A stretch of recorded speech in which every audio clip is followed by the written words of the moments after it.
And it looks like we are live. Episode 6 of Start, Scale, Grow with Matthew Clements. Matt, welcome. How are you? I'm good, thank you. Thanks for having me. You, my friend, are welcome. If you didn't know, Start, Scale, Grow is a podcast about recruiting for startups, scale-ups, and established businesses. We've been talking to a whole bunch of people around the challenges of hiring. We've been talking to recruiters. We've been talking to engineering managers. We've been talking to people from marketing, talking about the correlation between marketing and hiring. And you being a renowned leader in the B2B SaaS space, thought this might be a really interesting discussion around probably one of the most important parts of a startup or growing business, trying to get market fit, trying to get market share, and growing a first sales team. So I thought that might be an interesting discussion. Before we get into that, can I embarrass you for 2 minutes and get you to talk about yourself? I know you'll hate that. It's hard to talk about yourself, but I'm excellent. Just ask me, right? So thanks for having me. Matthew is my name. I'm currently the VP of Growth at a company called Budgetly. So I'm pretty much responsible for everything kind of revenue growth related across the company. So new business, existing business, and so on. And I've been in sales for about 12 years now, maybe 11 or 12 years. I've been in leadership for about 6 of those years. Prior to this, I was the head of SME at a company called Explore, which is like technology for childcare. That was pretty cool. Prior to that, VP of sales in the construction technology space. And then prior to that, I was in tourism technology. Nice. So just a little bit of experience in the tech space then. Just a little bit, yeah. Before that, I was telecommunications working at Telstra, so... No need to talk about that. Yeah, it's all downhill once you go past that. Gotcha. And tell me, how long has Budgetly been in operation now? How long has Budgetly been up and running? So Budgetly's been around for only a couple of years. It's pretty young. So Okay. the two founders, the CEO and CTO, were probably working on the MVP for a little while beforehand, but we started signing up our first customers in October 2020. Nice.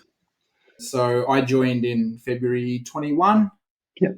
And yeah, we've gone from 0 to so on. Like we got a little bit over 600 customers right now. Nice.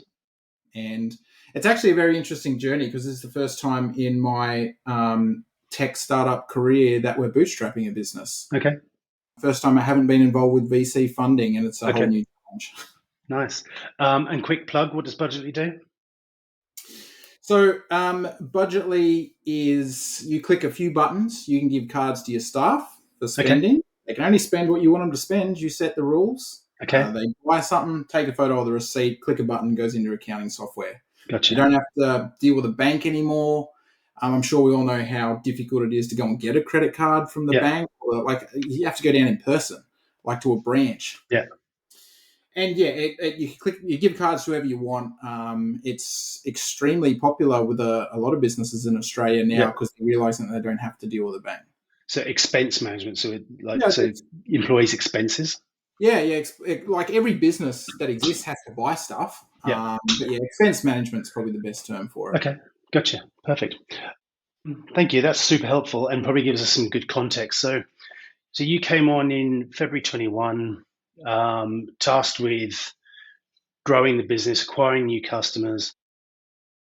How do you, as a sales leader, then sort of start determining what sort of size sales team you need? What's your process going through that? Well, in the beginning, it was pretty much just me. So everything. So you plan on hiring a sales team. You can't do it all on your own. You actually can't do it for very long at all. Doing all on your own. I was doing the cold calls, booking in the demos, doing the demos, all the meetings, signing people up. Even then doing the onboarding and training and getting them on the platform, adopting it and so on. But when it's time to start hiring salespeople, the worst thing you can do is grab a bunch of VC funding, hire a bunch of people, say 10 in one go, and then just 10 times your target. We've got 10 times people, I'm just going to 10x the target. It never works out that way. And not only do you inefficiently burn capital, it's quite a detrimental effect on a lot of those people that don't make it because they think that's how they think that's just how business is, and it's like that. So you're better off because I see myself as a responsible steward of capital, is probably the best way I can describe it. I don't go to the CEO and our CFO and say, this is what I want right now, give me all this headcount. I need to think about how best is the capital dispersed or spent. So a good indicator is the leads that you're generating, both inbound and outbound. You're better off hiring ideally in pairs rather than singly, like single people, because it gives you the ability to compare them against each other. The old A/B testing. I mean, you might hire someone who you think is not hitting the targets and they're not very good, but there could be underlying circumstances that you're not seeing as to why that person isn't performing. But if you have two of them, and you give them the same batch of leads, they get this amount of inbound and they've got to source their own outbound, then it's much easier for you to determine if the quality of the people and how their performance is. Right. So ideally grab them in pairs or at least more than one so you can compare them against each other. Yeah. And a good rule of thumb as well is you'd rather than be drowning in leads than have no leads at all and be completely scarce. Yeah. There's that much software and automation that exists now for lead gen purposes. I mean, you don't really need humans to do that anymore. Yeah. But yeah, that's probably the first thing that I look at, the flow of leads. Gotcha. And that's an interesting sort of segue, because some recent conversations I've been having with sales leaders around sales tech stack, and some of the sales roles we've hired recently, some of the questioning we get is what's the tech stack? So what are we using for automation? What are we using for list building, and then putting into pipelines? Have you seen real changes in that over the last few years? Yeah, definitely. I mean, when I first started when I was in tourism technology, I mean, we didn't have any lead. That was back in 2013 when I started there. That business was founded in 2011. And what we were doing was, being in tourism, we'd go to the TripAdvisor website and you'd just look at that business. Like, all right, that looks all right. You'd enter it into the CRM and then you'd pick up the phone and call them. Like, all that can be automated now. Yeah. And so you've invested in a decent CRM, and you're using something like, I'm guessing, like Apollo.io or something like that for list building? Yeah, so we're using HubSpot for our CRM. Yep.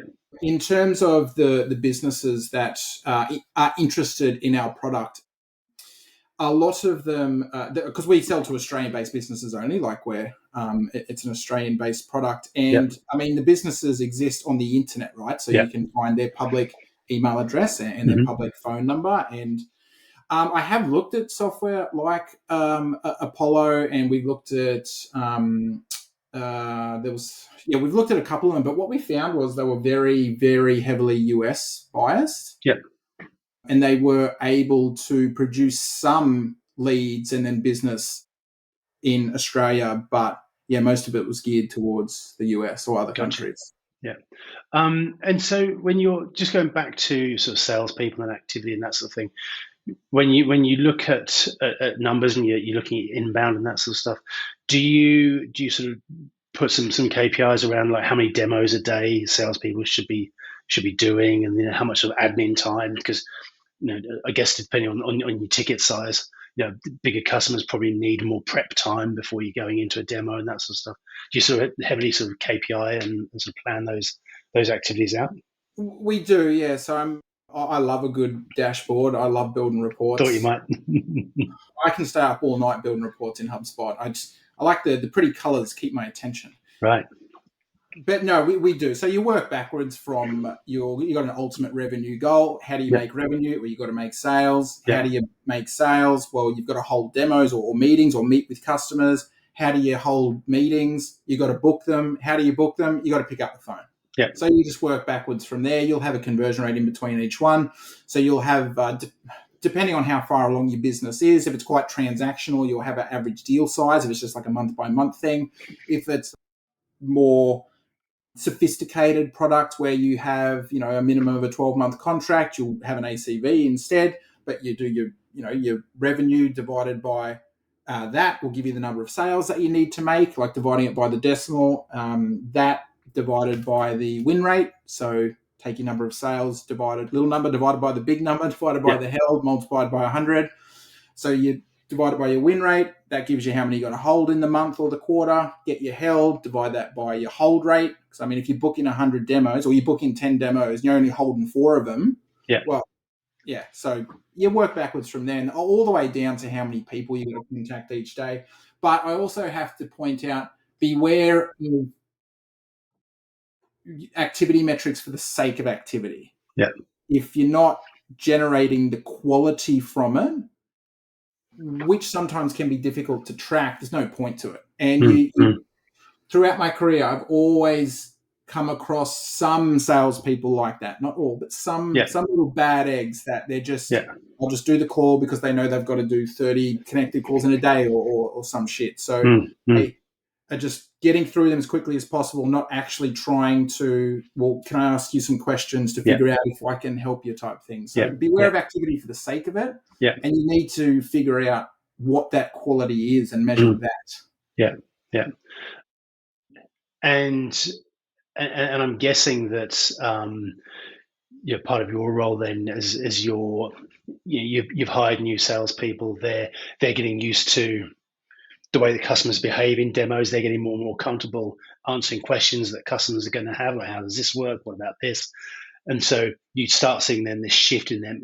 Ideally, you'd start seeing this shift in their metrics over potentially over their first year, where they were new, getting to know the product. Then by the end of the year, really, really comfortable. So the number of demos they're doing that convert to sales should logically go up. Yeah, you do see that. So we measure it all from day one, from the ground up. I am a firm believer of, because sometimes you'll hire people who are a little more junior, who haven't done this before. Yep. Sometimes you get people who are a little more senior, but they haven't learnt some of the important foundational basics along the way. So I'm a firm believer of always paying super close attention to your numbers. Every single day, you should know exactly how much you need to do each day to get you a little bit closer to where you need to go. Break it down into what you need to do per day. Yeah. Even break it down into micro targets of what you need to do 3 times a day. By midday, I need to have made a sale every day, or whatever it is. Yeah. Taking that little step each day. And if you get a little bit behind today, that's okay. Make it up tomorrow. Just don't get 2 days behind. It's so much easier to look at those bite-sized chunks than saying, oh shit, I need to do $5,000 of monthly recurring revenue this month. How the hell am I going to do that? But then when you break it all the way down, I only need to speak to 20 people a day based on my conversion rates. Yeah, yeah. You do see that, you should see the conversions trending in the right direction as well. An example was one of the people we hired, it was back in August, I think she started. So, I mean, historically across the team, one of the really cool conversion rates we have is our hold rate is about 92, 93%. So when we book a meeting, over 9 out of 10 actually show up. Nice. And I've never seen a hold rate like that. I mean, it tells me we've got awesome people, but it also tells me that when we actually speak to someone and they're like, I have problems and I think you can solve them, they really want to solve those problems because they show up to the meeting. Yeah. In previous jobs I've been at, you see between a 40 and 70% hold rate. What we saw when this person started in the beginning, her hold rate was down around 70%. When everyone else is above 90, that's a huge kind of what's going on there. And so we work on it together, and hers is above 90 now as well. So you should see them trend. Do you think that hold rate is partially impacted by the fact that your product's probably relatively unique, but also if it's helping people save money rather than, hey, come and spend it on this thing that is kind of a nice to have, whereas yours could be like a must-have. Well, definitely. I agree with it. It is a must-have for a lot of businesses who don't know what they don't know, and they might be handing petty cash out to their staff. And you ask them on the phone, you're like, how do your employees buy stuff? And they're like, they come and ask me for cash. I give it to them. All right, okay. And then where does the receipt go? Like, how do they bring that back to you? Well, they're meant to bring it back to me, but a lot of them get lost. And you ask them that, and you're like, you tell them, you're like, you don't have to do that. They're like, really? They don't know what they don't know. And so for those types of businesses, it is a must-have. And we show them it's a 15-minute conversation, 20 minutes answering their questions here and there. Yeah. All right. how would you like to pay for that? And they're like, I will pay any amount of money. Here is a signed blank check. Give me this. Obviously, I'm being a little colloquial here, but it's definitely a must-have. And to me, what you've just described is also almost like one of the magical parts of sales. Like sometimes people don't know they need something until you show it to them, and they get the little going on. Like that's cool. And that's the age-old argument around, like, there's two schools of thought around the qualification threshold of budget in the beginning. Well, asking people what's your budget, and if you don't have a certain amount to spend, well, then piss off. We're not even going to talk to you. Completely disagree with that. There's nothing wrong with someone telling you if it's over, if it's over $200 a month, I'm sorry, end the conversation here. I can't spend that. Okay, I understand that. I'm not going to end the conversation here, though. You'd be amazed at how many people can go and find budget when they realize how critical the problem is that it's going to solve. I'm happy to spend $200 if it's going to save me $500. Yeah, exactly. Yeah, gotcha. Yeah, cool. So we've talked about sort of initially like hiring in pairs. I like this as well. I love the comment, responsible steward of capital. I think if that's not your LinkedIn title, it probably should be. Good tip for you. Let's talk about then some of the specifics around the actual hiring. So you started off in this role, and I think your last role to explore yourself on the phone, making sales happen, generating revenue, got to the point where you realized probably the inbound was getting ridiculous, potentially losing deals. So then you need to start hiring people. How do you assess? How do you know what you're looking for? Are you hiring people with sales experience? Are you hiring people new to sales? How are you assessing and determining? And I'm talking like from a recruiting perspective. How are you determining and assessing like what you need? So it depends on the specific role we're hiring for. The most common roles that we'd be hiring for in technology-based sales, you've got the SDRs or the kind of appointment setters, kind of doing calls to try and book in some meetings to look at the product, see if we can solve their problems. You've got the account executives who are doing the demos and making the sale. And then you've even got like account managers on the other side doing like the upsells and cross-sells kind of at that level as well. Ultimately, with any of the roles, specific relevant experience is a total plus. Like I very much appreciate that. But at the same time, like there are roles in companies where you can't just hire for attitude, right? Like, I mean, I can't go and get heart surgery because the bloke's got a good attitude. He's got to know what he's doing. He's got to know the tech, that he's got to know my anatomy inside out, right? There's quite a lot of engineering roles, finance roles, legal roles. You can't just have a good attitude. You've got to have dead set skill set, experience, education to do it. There is a portion of that in sales, but it is one of the few times that I've been able to, some of the best people I've ever hired and grown and supported and cultivated into like an intrinsically motivated, successful person had no previous sales experience at all. Right. That it's tough and it's very hard and it's not for everyone. But if you can come in every day and do the little things every single day that push you one step forward, you'll succeed in the end. But a lot of people don't have that grit and determination. To go back to answering your question, ideally, I am looking for previous relevant experience, sales experience in a SaaS-based company, but it's not critical.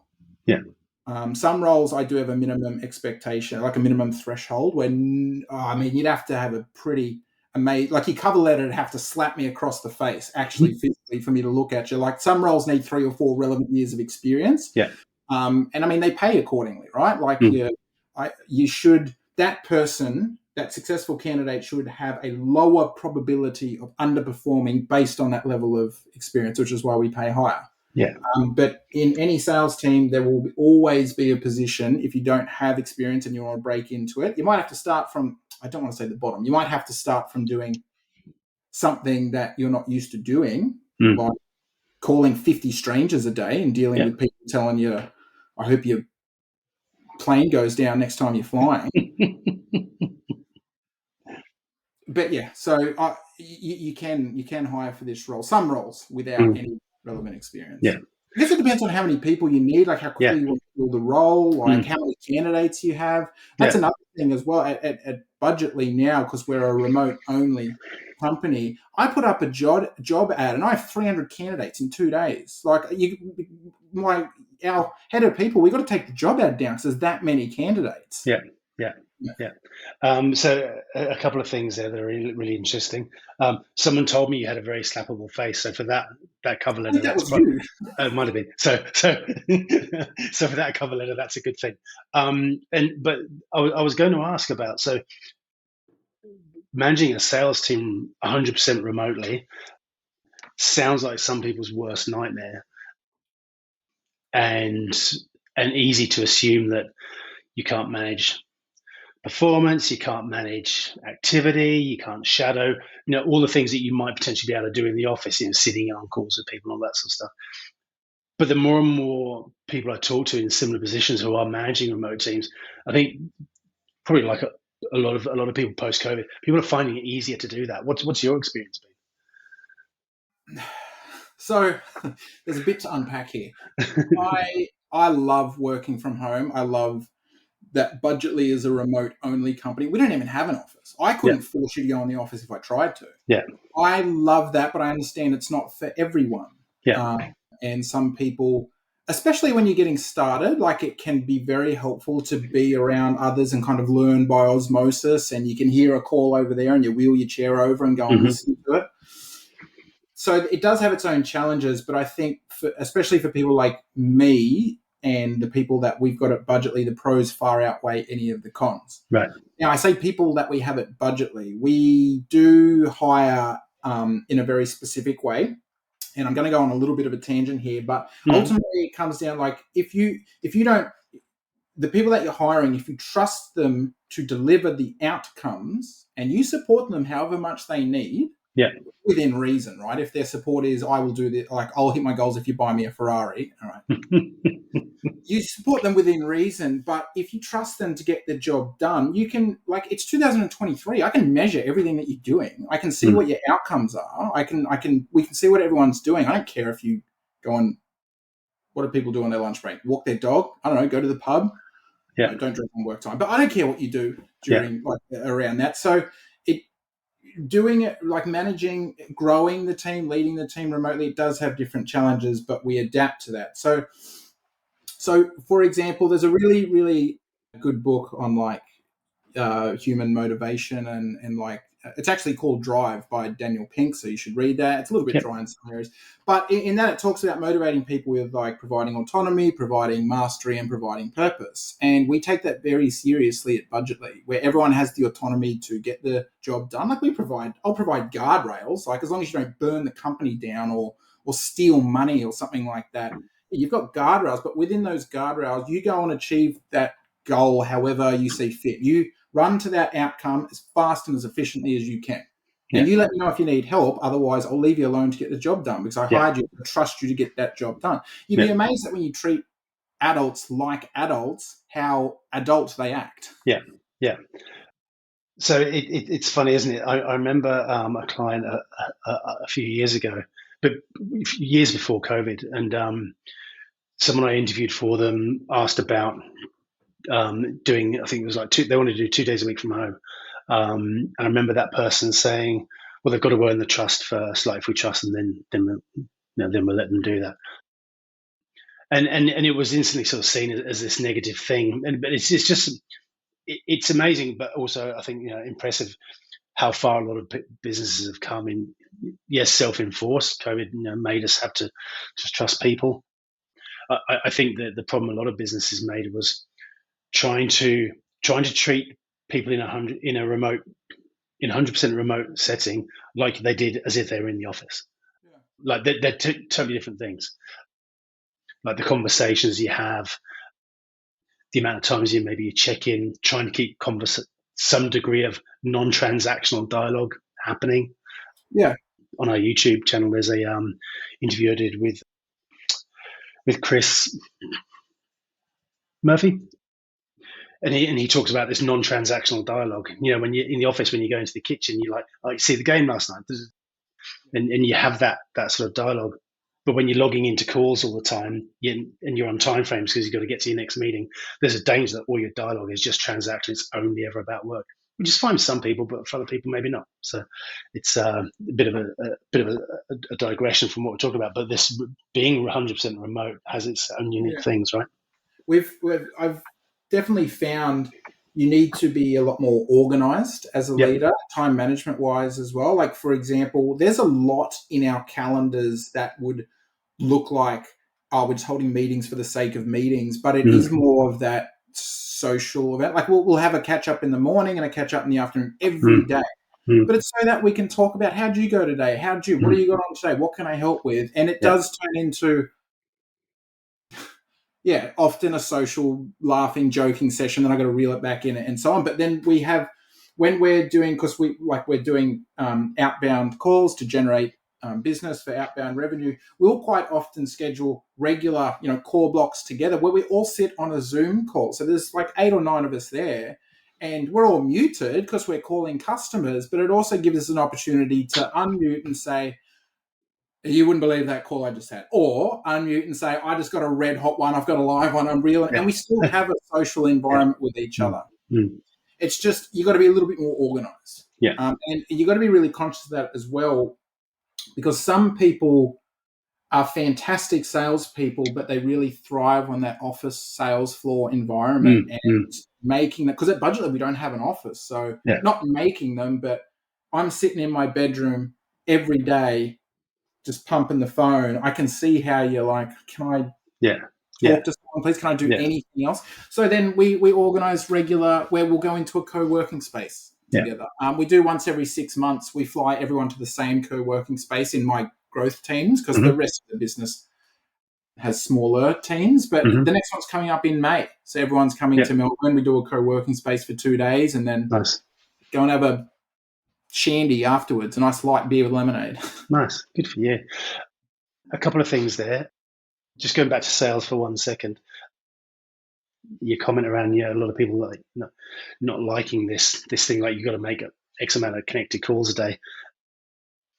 This thing of being emotionally detached from the outcome and just focusing on it, having the conversation, and knowing that not every call is going to translate into either a next conversation or a signed check or anything, but staying focused on the conversation, remaining emotionally detached is something that I think salespeople, some learn sooner than others. But I think once you get to that point, things change, don't they? I think, yes, it does. And also a big part of it is there was a threshold or a tipping point for me when I wasn't just doing the job for the sake of doing the job, and I actually put the time and effort into realizing how we genuinely help or impact the people that you're calling. And then it changes everything. It changes the conversation and the tone. And I'll quite often say on a cold call that, like, just relax. There is nothing for you to buy on this call. I'm not trying to sell you anything. Can you give me a couple of minutes of your time? I want to ask you a couple of questions. How do you do this? How does that work? How does that work? And then they start to tell you the crappy process they have to go through. And you're like, you just ask another question. What if you didn't have to do that, but you'd still achieve the outcome? Just say there was some magic button you could push. Would you want to talk to me further? And then it's a whole different conversation at that point. You're no longer strangers. It's funny how even on a call, people can smell your commission breath if all you're doing is just trying to get a sale at any cost. Totally. But I mean, that's an honest comment we make. Like, I couldn't, on this call right now, you could give me a credit card. I can't sell you anything. Like, there's steps you need to go through before you can hypothetically purchase this product. The other thing I wanted to understand as well, going back to the sort of a recruiting perspective. So you talked about, great if people have got skills. I love this low probability of underperforming comment. I thought that was amazing. Early stage, were you solely making your decisions on who you're hiring, or were the founders getting involved as well? And so this consensus on hiring, how was that happening?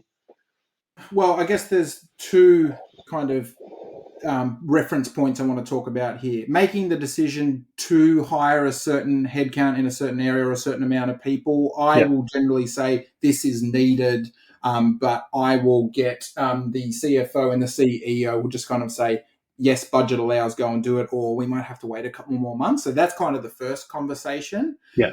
To be honest, because I am that steward of capital, Yeah. It rarely ends up where they're like, no, you can't do that. I've thought about it quite a lot beforehand and so on. And I'll usually present as well, like, if we do this and we get this amount of people, so put through the system over this amount of time, I can guarantee you this amount of revenue. Yeah. Guarantee. That's a very...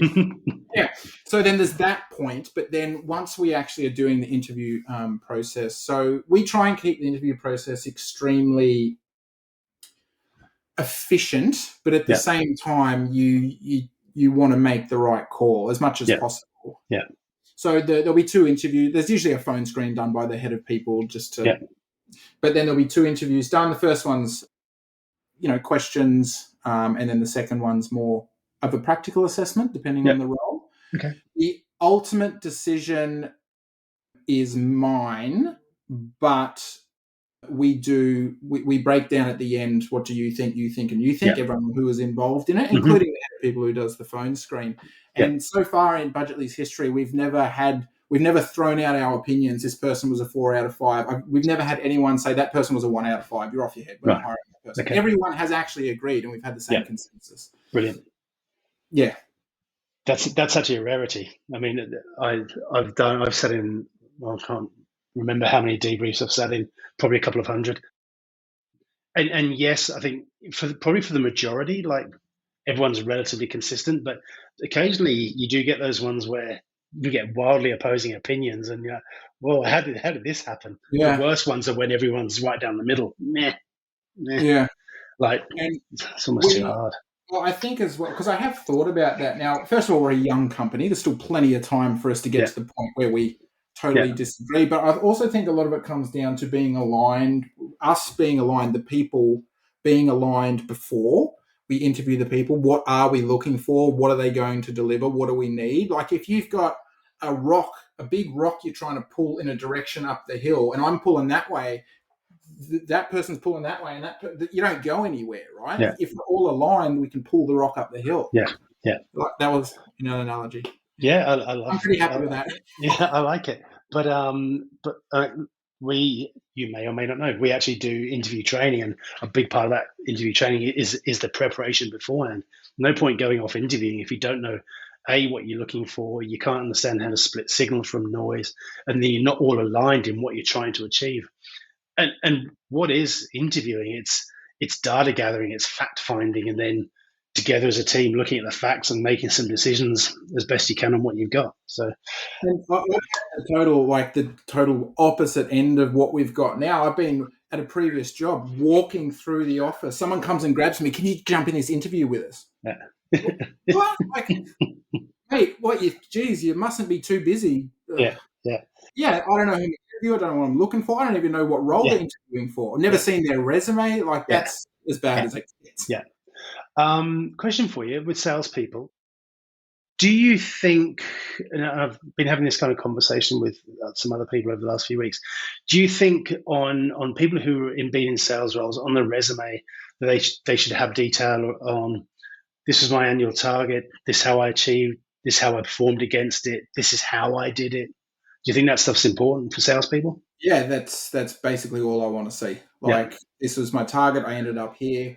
I shouldn't say all I want to see, but no, you should have that on the resume. It's extremely important. And I will ask about that every day of the week. Every single person I've ever interviewed, what were you measured on? What did success look like? What was the number? And I'll ask them, where did you end up? And the thing I've learned, like, every single month in the history of me being in sales that I've overachieved a target, I can remember what the target was and what you don't forget it as a salesperson. So you ask a couple of questions around that and people are a bit wishy-washy with their answers, you can usually tell that it didn't happen. Yeah. And they should be able to really talk really strongly to sales cycle. How many demos would you have to do? What sort of conversion were you looking at? Yeah, average deal size, all that sort of stuff. My other question before we wrap up, I'm mindful of time. I have this thing about being wary of salespeople that haven't been through 2 full sales cycles at a company consistently. Because I think first year people are getting, if if you're talking normal financial year, somebody joins, I don't know, October, so they've missed out the first quarter. That second quarter has got Christmas in it. That's all a bit mushy, and you don't really get much. Then you've got sort of 6 months, and you're still getting to know the product and all that sort of stuff. And then you're into your first full sales year. Like that's probably where the results would really be starting to land.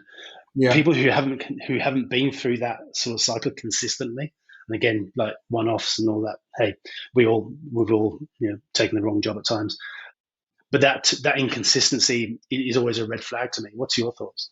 I completely agree with you. And it's one of the first things that I'm looking for, that pattern on the work history. Yeah. I do want to make the point as well. I totally agree with you.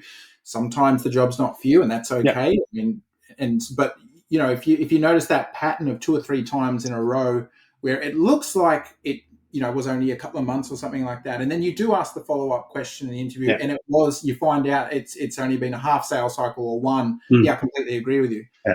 Another point to raise as well, in any sales role, you should be able to, you don't have to hit the target, but you should be able to put up some numbers in a sales cycle, something. Yeah. Target might be 5, you should be at least able to put up 1 or 2. And if you're putting up 0 within a sales cycle, maybe they need to support you a little bit more, but you should be able to put something up. And at the very least, you should be able to put up the activity numbers that describe how you got there. Yeah. Agreed. This has been really helpful. Thank you. Big ticket items for people listening. I don't think I said a swear word the whole time. You said shit twice. Oh, so did I. So big ticket items. I love responsible steward of capital. Hiring in pairs, I thought was a great thing. Attitude does count, but prior sales experience, depending on the role, is super important. I've heard of the book Drive by Danielle Pink, but I'm going to dig into it a bit more. And this concept of being more organized, your time management being stronger if you're 100% remote, and having your hiring team all pulling in the same direction, being aligned on what is signal, what's noise, what are the things we're looking for, and how do we move forward. Did I get that right? You did. Wow. I surprised myself. Can't believe it. Matt, thanks so much. Lovely to see you. Appreciate you taking the time. Appreciate you taking the time out your busy day. Thank you for having my very slappable face. Thank you. Till next time, my friend. Thank you. All right. Thank you. Bye, mate.